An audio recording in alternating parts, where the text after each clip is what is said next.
Good morning students. बेटा कल हम लोगों ने एक टॉपिक स्टार्ट किया था इन्वेंट्री टर्नओवर रेशो। कल मैंने आपको बताया था कि ये टॉपिक अभी कंप्लीट नहीं हुआ, इसके जो बाकी के कंसेप्ट्स हैं वो हम आज डिस्कस करेंगे। बेटा इन्वेंट्री टर्नओवर रेशो का फॉर्मूला होता है cost of revenue from operations divided by average inventory. Cost of revenue from operations को कैलकुलेट करने के कल हम लोगों ने 4 फार्मूले सीखे थे। उनमें से फर्स्ट फार्मूला जो आपकी स्क्रीन पे देखिए, ये 3 इंपॉर्टेंट फार्मूले में फर्स्ट वाला लिखा हुआ है cost of RFO is equal to RFO minus GP. यहाँ बेटा हमने शॉर्ट फॉर्म यूज़ किया है, रेवेन्यू फ्रॉम ऑपरेशंस की जगह आरएफओ और ग्रॉस प्रॉफिट की जगह जीपी यूज़ किया है। तो कई बार तो बेटा हमें ये जीपी डायरेक्ट गिवन होता है क्वेश्चन में, लेकिन अक्सर ऐसा होता है कि ये जीपी डायरेक्ट ना दे करके वो परसेंटेज पर दे देता है, और वो परसेंटेज भी कभी कभी आरएफओ पर कैलकुलेट करने के लिए दी होती है और कभी कभी कॉस्ट ऑफ आरएफओ पर। तो इस चीज़ को हमें बहुत माइन्यूटली बेटा स्टडी करना है कि ये परसेंटेज किस पर गिवन है, तो उसी के बेस पर हमारी जो है वो कैलकुलेशन डिपेंड करती है। तो उसके बेटा 4 केसेस हैं। उन केसेस को समझने से पहले हम ये 3 फार्मूले देख रहे हैं जो एक दूसरे से इंटरकनेक्टेड है। First formula cost of RFO is equal to RFO minus GP. Then second is RFO is equal to cost of RFO plus GP, gross profit cost में ऐड हो गया। और third GP is equal to RFO minus cost of RFO. बेटा इसे याद करने का एक सिंपल सा कंसेप्ट आप याद रखिए कि जैसे मान लीजिए आप 100 रुपीज़ की एक चीज़ परचेज करके लाए, तो वो उसकी हो गई कॉस्ट। आपने 10 रुपये प्रॉफिट पर बेचा, 10 उसमें ऐड किया, तो जो आपकी सेल होगी 100 प्लस 10 110 होगी। तो इट मीन्स कि सेल्स कॉस्ट से ज़्यादा है प्रॉफिट के केस में, ठीक है। तो इसलिए जो आरएफओ है वो कॉस्ट ऑफ आरएफओ से ज़्यादा है, तो उसमें हम जीपी ऐड कर रहे हैं। तो बाकी ये जो दोनों फार्मूले हैं वो इसी से आप बना सकते हैं। तो अब हम इसमें फर्स्ट केस देखते हैं। फर्स्ट केस में बेटा यू आर गिवन कि रेवेन्यू फ्रॉम ऑपरेशन 5 लाख और gross profit 20%। Calculate cost of RFO यानी cost of revenue from operation calculate करनी है और ग्रॉस प्रॉफिट कैलकुलेट करनी है। अब यहाँ इस केस में आप देखिए जीपी की जो परसेंटेज है वो किस पर गिवन है, ये क्लियर नहीं है क्वेश्चन में। जब भी कभी क्वेश्चन में क्लियर नहीं होता तो उस केस में जीपी बेटा रेवेन्यू फ्रॉम ऑपरेशन पर मानते हैं, और रेवेन्यू फ्रॉम ऑपरेशन हमारे पास है क्वेश्चन में। तो सिंपली आपका जीपी कैलकुलेट हो जाएगा 5 लाख इंटू 20/100। 20% है, परसेंट के लिए 100 लगा, तो 5 लाख इंटू 20/100, ये आ गया आपका 1 लाख। और सेकंड क्या कैलकुलेट करना है, cost of RFO.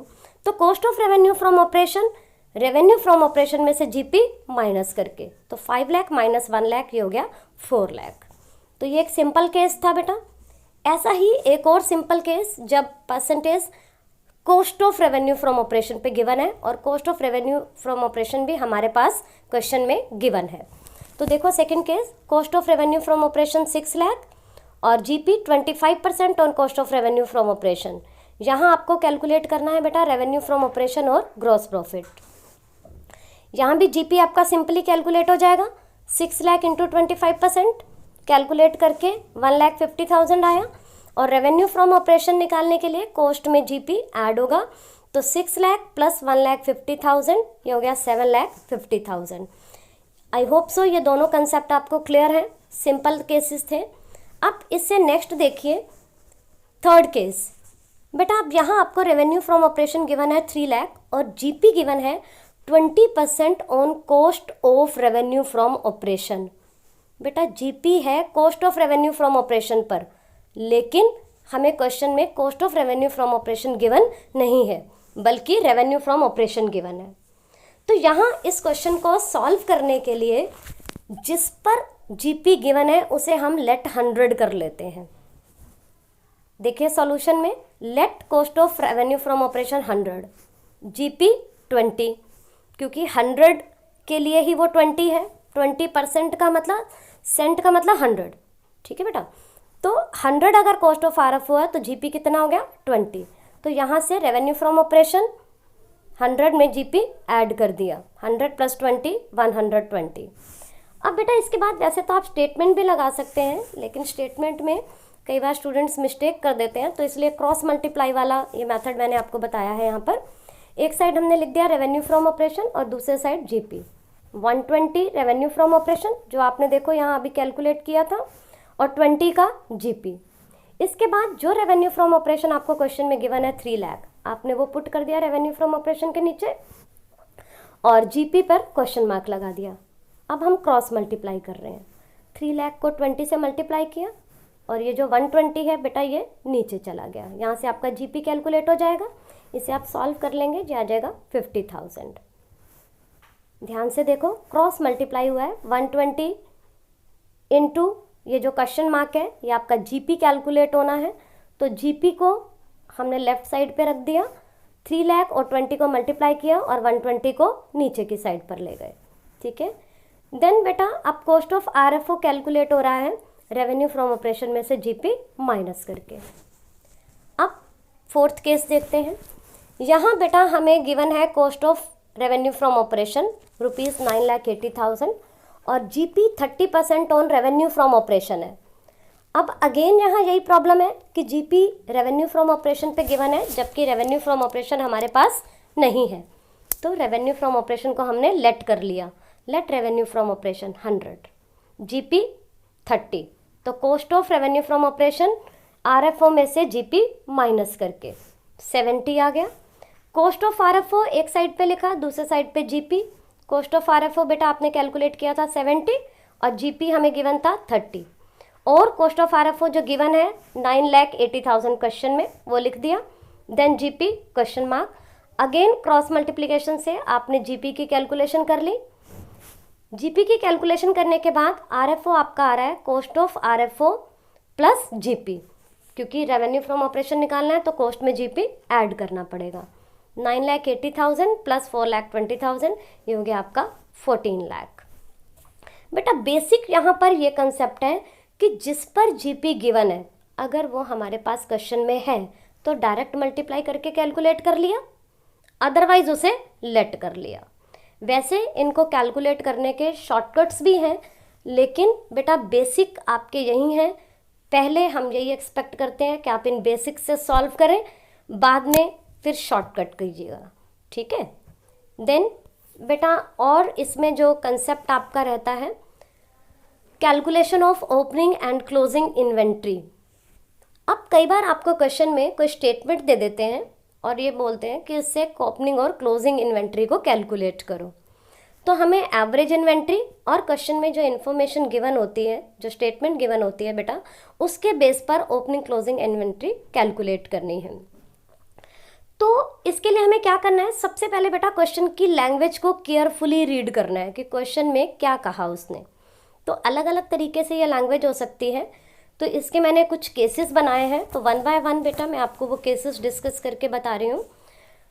First case, let us suppose कि एवरेज इन्वेंट्री 1 लाख है। अब चाहे ये क्वेश्चन में गिवन है या आपने कैलकुलेट कर ली, ठीक है बेटा, आईटीआर के फार्मूले से। मान लो आपको कॉस्ट ऑफ आरएफओ गिवन है और आईटीआर गिवन है, तो क्रॉस मल्टीप्लाई करके आपने एवरेज इन्वेंट्री फाइंड आउट कर ली, ₹1 लाख। फिर आपको केस 1 में गिवन है कि closing inventory was ₹80,000 more than the opening inventory, कि मान लो जो क्लोजिंग इन्वेंट्री है बेटा वो ओपनिंग इन्वेंट्री से 80,000 ज़्यादा है। बेस क्या है? ओपनिंग, क्योंकि ओपनिंग से क्लोजिंग ज़्यादा है, तो जो बेस है बेटा उसे हमने लेट करके चलना है। तो लेट ओपनिंग इन्वेंट्री x और closing inventory x plus 80,000। More than का मतलब उससे ज़्यादा है, तो x में हमने 80,000 ऐड कर दिया। अब आपको एवरेज इन्वेंट्री का फॉर्मूला आता ही है, opening inventory plus closing inventory divided by 2।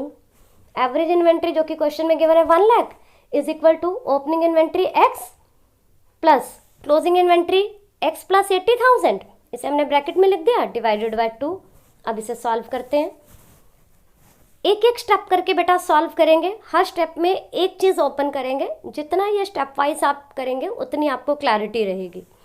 1 lakh is equal to x, अब यहाँ से ब्रैकेट ओपन कर रहे हैं तो x में x ऐड हुआ 2x plus 80,000 upon 2। Again by cross multiplication 1 lakh को 2 से मल्टीप्लाई किया, 2 into 1 lakh is equal to 2x plus 80,000। 2 को 1 लाख से मल्टीप्लाई किया तो 2 लाख आ गया, 2 lakh is equal to 2x plus 80,000।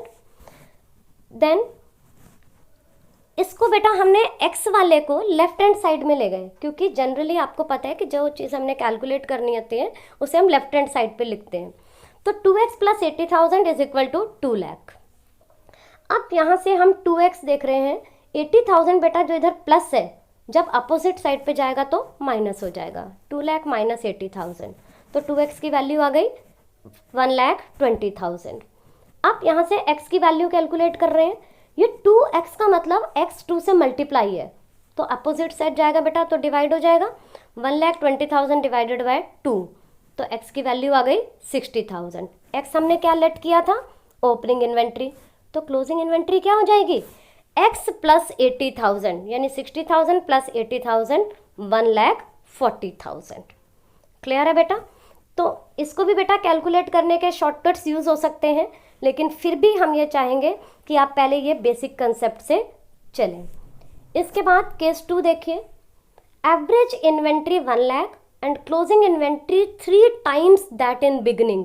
बेटा वहाँ देखो आपको जो मैंने अंडरलाइन किया था मोर देन था, 80,000 मोर देन, यहाँ गिवन है 3 टाइम्स, मोर देन का मतलब ज़्यादा और टाइम्स का मतलब उतने मल्टीपल में, उतने गुना, ठीक है। तो क्लोजिंग इन्वेंट्री ओपनिंग से 3 टाइम्स है, ठीक है, 3 गुना है, तो ओपनिंग x और क्लोजिंग 3x। आगे का आपका वही कंसेप्ट, उसी कंसेप्ट से आप सॉल्व कर लेंगे। एवरेज इन्वेंट्री को ओपनिंग प्लस क्लोजिंग ओवर 2 करके बेटा ये अब सारा सॉल्व कर लेंगे अपने आप, तो ये आपका आंसर आ जाएगा। थर्ड केस देखते हैं, average inventory 1 lakh if closing inventory was 3 times more than. अब यहाँ ध्यान से देखो अंडरलाइन, टाइम्स भी है मोर देन भी, बेटा मोर देन का मतलब ज़्यादा, टाइम्स का मतलब मल्टीप्लाई, यहाँ दोनों चीज़ें हैं, मीन्स उतना भी है और उसने ज़्यादा, उतना मल्टीप्लाई भी है, ठीक है, उससे ज़्यादा भी है। तो यहाँ पर क्या हुआ बेटा, ओपनिंग इन्वेंट्री x और closing x plus 3x, means वो तो है ही है जितना ओपनिंग है, प्लस उससे 3 गुना है, तो x प्लस 3x, तो वो कितना आ गया 4x। तो यहाँ पर बेटा ओपनिंग इन्वेंट्री x और क्लोजिंग इन्वेंट्री हम क्या लेके चलेंगे 4x, बाकी आगे सारे स्टेप्स वही के वही हैं, उसे आप सॉल्व कर लेंगे। इसके बाद एक स्टेप और आता है, एक केस जिसमें एवरेज इन्वेंट्री 1 लाख है और यहाँ गिवन है if closing inventory was 1/3 of opening inventory. अब क्लोजिंग वाली ओपनिंग से 1/3 है, ठीक है बेटा। तो इसमें भी सिर्फ आपको बस यही ध्यान रखना है कि ओपनिंग इन्वेंट्री x और क्लोजिंग इन्वेंट्री x/3। इसको सॉल्व करने के यहाँ पर सारे स्टेप्स आपको गिवन है, आई होप सो कि आप इसे ईजिली सॉल्व कर लेंगे। वही क्रॉस मल्टीप्लाई और एलसीएम का जो सिस्टम है उसी को फॉलो करते हुए आपने ये सॉल्व कर लेना है और बेटा ये आपका आंसर आ जाएगा। इसके बाद एक केस और है हमारे पास, let average inventory ₹3,60,000 and closing inventory was 20% less than that in the beginning, कि अब जो क्लोजिंग इन्वेंट्री है वो ओपनिंग से 20% कम है। मोर देन था तो हमने प्लस किया, लेस देन है तो माइनस कर देंगे। ओपनिंग इन्वेंट्री x और क्लोजिंग 20% कम, तो x माइनस 0.20x लिख दिया मैंने। बेटा 20%, 20/100 आप सॉल्व करेंगे तो 0.2 आएगा, ठीक है। तो x में से 0.20 आप माइनस कर रहे हो तो वो 0.80x आ गया। फिर अगेन वही एवरेज इन्वेंट्री का फॉर्मूला अप्लाई करके आप ओपनिंग और क्लोजिंग इन्वेंट्री को कैलकुलेट कर सकते हैं। तो बेटा ये कुछ केसेस मैंने आपको इसके बता दिए हैं, बाकी जब आप लोग इसके न्यूमेरिकल सॉल्व करेंगे, इलस्ट्रेशन सॉल्व करेंगे, तो इन्हीं स्टेप्स की हेल्प से आप उसे ईजिली कर पाएंगे।